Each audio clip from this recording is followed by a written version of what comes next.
Before there was Star Wars Rebels, or even the new canon, before Disney had acquired Lucasfilm, we had the Clone Wars.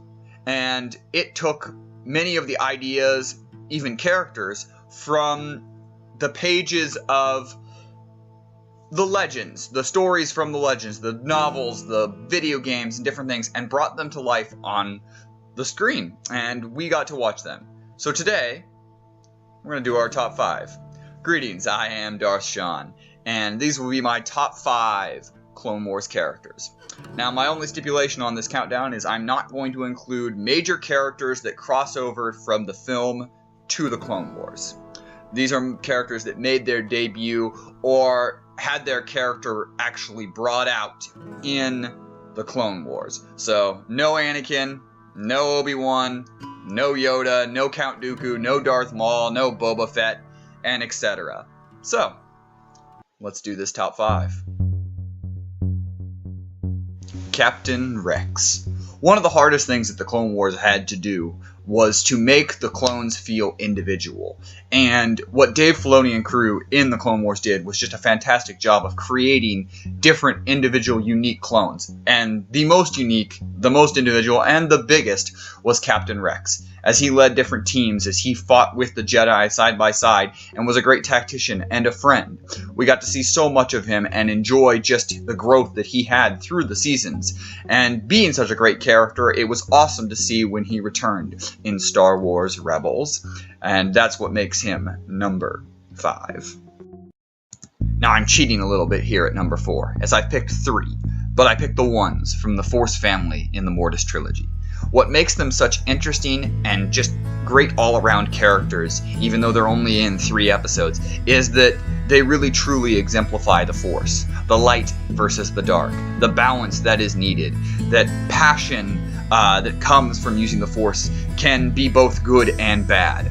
Using it with the father, the son, and the daughter, all exemplifying different parts of the Force, and how they push on our characters, Ahsoka, Anakin, and Obi-Wan, and how they push them and allow them to look to the future, look at their future selves, and see what they are doing, what they are going forward, and realizing where they are going. They are 3 great episodes with very interesting and in-depth characters, and honestly, so much meaning.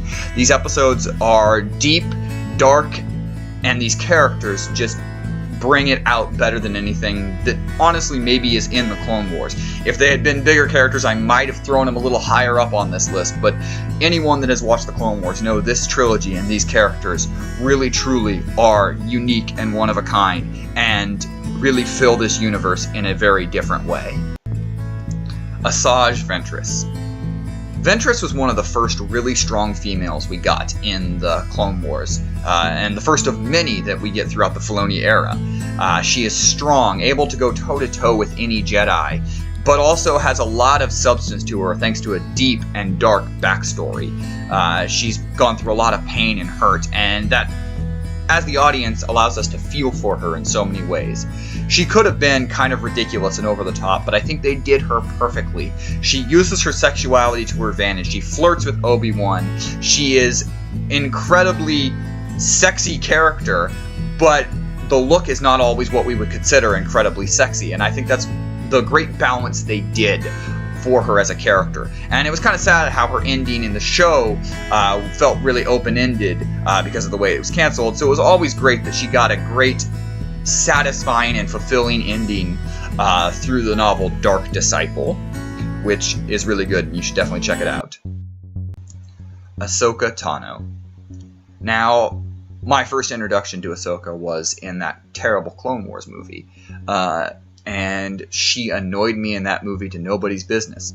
And even through a little bit of Season 1, I still was annoyed by her. But as Season 2 and 3 really started to roll along, you really start to realize why she was annoying, because she was a little kid, and she was growing up, and she's forced into this adult world, this war, and she's still a kid, but as she grows up, and she becomes this strong woman, we needed that annoying character to build us into this character, and she has become, through the Clone Wars, and then in Rebels, and just everything, one of the strongest, one of the deepest, one of the characters that we have the most emotional attachment to, because of how much we got of her. We grew up with her. We got to experience her.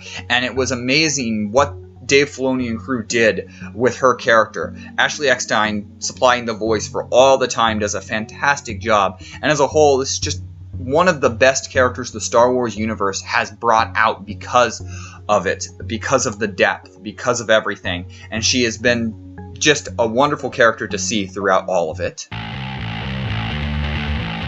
CAD Bane. Now, I will fully admit that probably Ahsoka is a better overall character than CAD Bane, but this is my list, and CAD Bane is my favorite character in the show. He is a bounty hunter.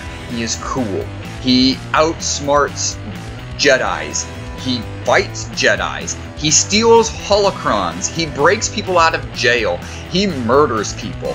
He is an assassin. He is just a little bit of everything and everything we want in a bounty hunter. He's one of the characters I want to see come out of the Clone Wars universe and be shown in the movies.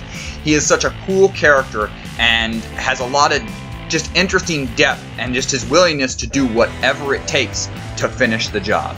He's a great character and well deserving of number 1.